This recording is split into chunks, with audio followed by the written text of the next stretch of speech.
ব্রান্তেসের এই নদীটার পাশেই পেয়ে গেলাম বিশাল বড় রেস্টুরেন্ট। এই যে ছাউনি দেওয়া, দেখা যাক রেস্টুরেন্টে কি আছে।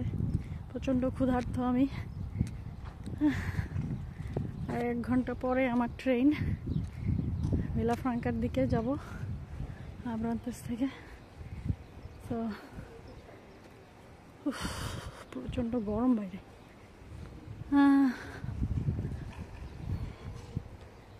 দেখি কি খাওয়া যায়, এখানে কিছু আছে নাকি হালাল খাবার, খুঁজে দেখতে হবে।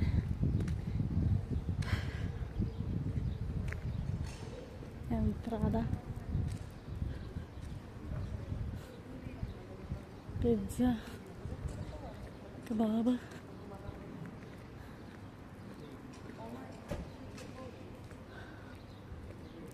এটা টুরিস্ট স্পটের মতো করেছে ওরা।